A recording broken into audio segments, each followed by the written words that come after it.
4.2 शुरू करते हैं। तो पहला सवाल है, निम्नलिखित विकल्पों में कौन सा विकल्प सत्य है और क्यों। यानी कि हमें 3 विकल्प दिए हुए हैं और इस समीकरण के लिए हमें बताना है कि कौन सा सत्य है। तो देखो, पहला अद्वितीय हल है, तो इस समीकरण के हल पे विचार करना है। अगर अद्वितीय है तो ये सत्य हो जाएगा, केवल 2 हल है तो ये सत्य हो जाएगा, और अपरिमित रूप से अनेक हल है तो फिर ये सत्य हो जाएगा। तो यहाँ देखो, अगर हम x का मान 1 रखते हैं तो y का मान 8 आ जाता है, x का मान 2 रखते हैं तो 3 दूनी 6 5 11, x का मान 3 रखते हैं 3 3 और 5 14। इस तरह से x की जितने भी हम मान रखेंगे अनंत संख्याएं रख सकते हैं, तो y के अनंत मान हो जाएंगे। तो कौन सा ऑप्शन सही हो गया?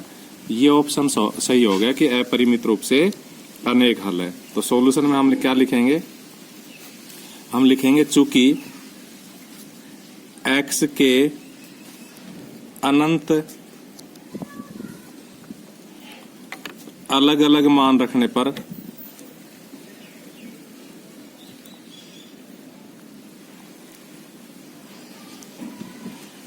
y के अनंत हल प्राप्त होते हैं,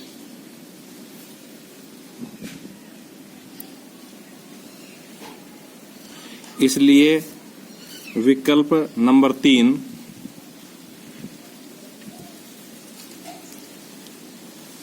सत्य है। तो ये पहले सवाल का सॉल्यूशन हो गया। अब हम दूसरे सवाल का सॉल्यूशन करते हैं। निम्नलिखित समीकरणों में से प्रत्येक समीकरण के 4 हल लिखिए। जैसा कि मैंने बताया कि इनके अनंत हल होते हैं, क्योंकि हम x के मान अलग अलग रखने पर y के मान अलग अलग प्राप्त करेंगे, और कोई भी 4 हल प्राप्त करने हैं तो किसी भी बच्चे के उत्तर माला से उत्तर नहीं मिलेंगे, क्योंकि कोई x का मान कुछ रखेगा, कोई कुछ रखेगा, तो अलग अलग उत्तर आएंगे सबके। तो हम पहला उत्तर निकालने के लिए 4 हल में से पहला निकालने के लिए लिखेंगे x बराबर 0 रखने पर। देखो, 2 इंटू एक्स की जगह 0 प्लस y बराबर 7। इस प्रकार से 2 की 0 से गुणा करके 0 हो गया, y बराबर क्या हो गया? 7। तो बाद में इकट्ठे उत्तर लिख देंगे। फिलहाल लिखेंगे x बराबर 1 रखने पर।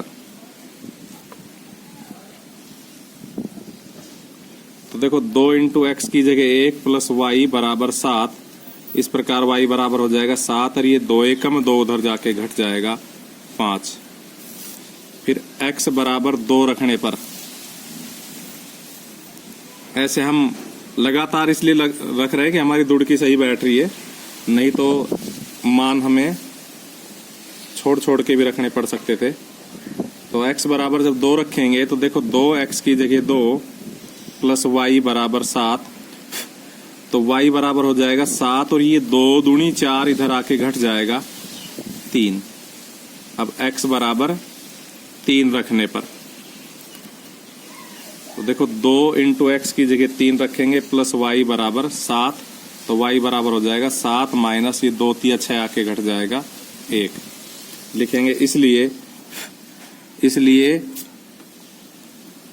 2x प्लस y बराबर 7 के 4 हल कौन कौन से हो गए? एक तो 0 रखने पर क्या आया? 7 आया, तो 0 7। दूसरा हल क्या हो गया? 1 5, क्योंकि 1 रखने पर 5 आया। तीसरा हल क्या आया? 2 रखने पर 3 आया।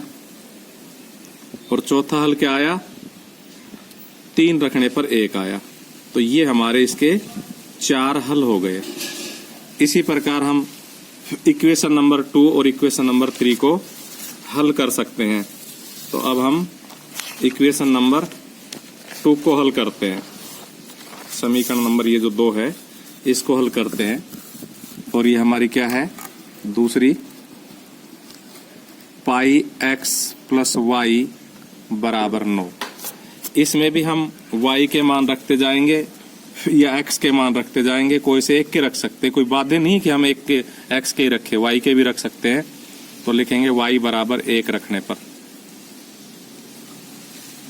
तो देखो, पाई x ऐसा कैसा, y की जगह 1 बराबर 9, तो पाई x बराबर 9, और ये 1 उधर जाके घट जाएगा, तो कितना आ जाएगा? 8 लिखेंगे। इसलिए x बराबर 8, और ये पाई यहाँ गुणा हो रहा है ना, इधर आके भाग हो जाएगा।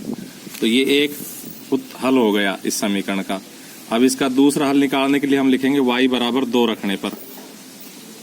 कोई जरूरी नहीं हम हर बार y का ही मान रखें, हम x का मान भी रख सकते हैं एक बार बीच में, 2 बार बीच में, मतलब रैंडमली कुछ भी कर सकते हैं, कभी x का रख लो कभी y का रख लो।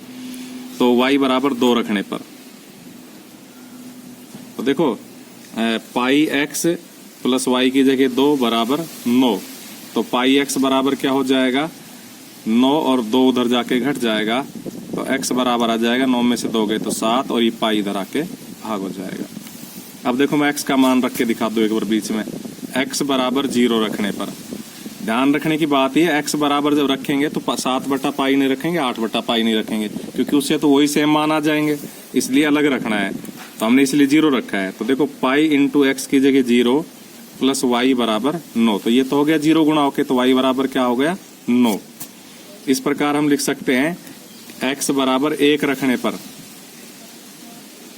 तो क्या हो गया पाई इंटू एक्स की जगह 1 प्लस वाई बराबर 9, तो हमें y चाहिए, तो देखो पाई एकम पाई उधर जाके 9 में से घट जाएगा और यही उत्तर हो जाएगा। लिखेंगे इसलिए 4 हल कौन कौन से हो गए, देखो एक तो हमारा हुआ पहले x का हल लिखा जाता है तो 8 बटा पाई और y का मान 1 रखने से आया था, फिर 7 बटा पाई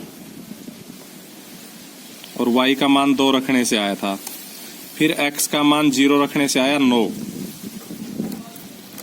और फिर x का मान 1 रखने से आया 9 माइनस पाई। सभी बच्चों के अलग अलग उत्तर हो सकते हैं। अब इसका देखो तीसरा सवाल करते हैं। तीसरा सवाल है x बराबर 4y, x बराबर 4y, तो लिखेंगे इसमें y का मान रखते जाओ, x कटक कटक आता जाएगा, y बराबर 1 रखने पर तो देखो x बराबर 4 इंटू 1 बराबर 4 एकम 4, y बराबर 2 रखने पर तो देखो x बराबर 4 इंटू 2 बराबर 8, y बराबर 3 रखने पर तो x बराबर 4 इंटू 3 बराबर 12, y बराबर 4 रखने पर तो क्या हो जाएगा x बराबर 4 इंटू 4 बराबर 16। लिखेंगे इसलिए x बराबर 4y के 4 हल कौन कौन से हो गए, पहले y का मान 1 रखा तो x का मान आया 4, तो x का पहले लिखना है 4 1, फिर 8 आया तो 8 2, फिर 12 आया तो 12 3, फिर 16 आया तो 16 4, क्योंकि हमने y के मान रखे थे, लेकिन जब उत्तर लिखते हैं तो y का बाद में लिखते हैं, x का पहले लिखते हैं। इस प्रकार से हमारा ये दूसरा सवाल हुआ। अब हम आ जाते हैं तीसरे सवाल पर, क्वेश्चन नंबर 3 पर। तो देखो ये हमारा तीसरा सवाल है कि बताइए निम्नलिखित हलों में से कौन से समीकरण के हल है और कौन से हल नहीं है। तो देखो अभी हमने जैसे 4 हल निकाले थे ना, अगर उन्हीं को पूछ लेता तो हम चारों को क्या कहते कि ये चारों ही हल है। तो इनमें से हम पहले इस हल को रख के देख लेंगे इक्वेशन में, अगर उसको संतुष्ट कर देगा तो हल है, नहीं तो नहीं है। तो हम तीसरे में सॉल्यूशन में क्या लिखेंगे, लिखेंगे x माइनस 2y बराबर 4 में 0 2 रखने पर, जो हमने रख दिया वो रखने पर संतुष्ट हो गई तो हल है, नहीं तो नहीं है। तो हम क्या लिखेंगे, देखो x की जगह 0 क्योंकि पहला मान 0, फिर y की जगह 2 तो माइनस 2 इंटू 2 बराबर 4। इस प्रकार देखो बाया पक्ष तो आया -4 क्योंकि तो 0 हो ही गया -4, और दाया पक्ष क्या आया 4। तो हम क्या लिखेंगे, चूंकि x माइनस 2y बराबर 4 को 0 2 संतुष्ट नहीं करता है,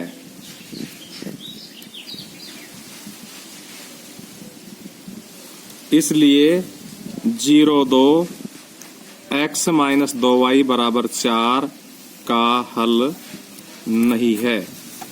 इसी प्रकार हम करते रहेंगे, जो हल हो जाएगा वो है लिख देंगे, जो नहीं होगा वो नहीं लिख देंगे। इसी प्रकार से मैं इसके 2 ही सवाल लूंगा, बाकी आप स्वयं करना। तो एक ये मैं चौथा सवाल और ले लेता हूं, क्योंकि सारे सवाल करने से फिर आप अभ्यास नहीं कर पाओगे। तो हम लिखेंगे x माइनस 2y बराबर 4 में √2 4 √2 रखने पर, देखो x की जगह हमने √2 रखा, माइनस 2 y की जगह 4 √2 रखा बराबर 4। तो इस प्रकार हमारा सॉल्यूशन क्या आया, √2 माइनस 2 चौको 8 √2 बराबर 4। ये भी दोनों पक्ष बराबर नहीं आए, यहाँ कोई संख्या है अपरिमेय संख्या है, वहां परिमेय संख्या है, तो लिखेंगे चूंकि x माइनस 2y बराबर 4 को √2 4 √2 संतुष्ट नहीं करता है,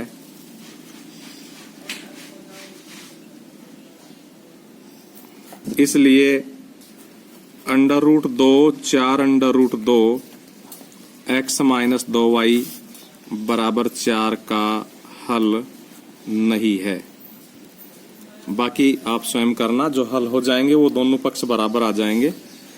चौथा सवाल देखिए, इसमें इस इक्वेशन में कह रहा है कि अगर x बराबर 2 हो y बराबर 1 हो तो k का मान ज्ञात करो। तो जैसे हमने यहाँ x और y की वैल्यू इन दो सवालों में रखी है, ठीक इसी प्रकार हम यहाँ x और y की वैल्यू रख देंगे तो हमारा k का मान आ जाएगा, क्योंकि x और y की वैल्यू रखने से संतुष्ट होगी।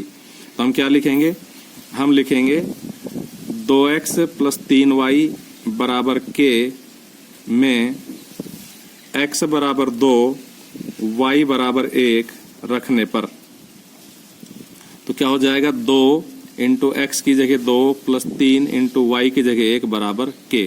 इस प्रकार देखो k बराबर क्या हो गया, 2 दूनी 4 प्लस 3 एकम 3 बराबर 7 आंसर। इस प्रकार ये प्रश्नावली आपकी पूरी हुई।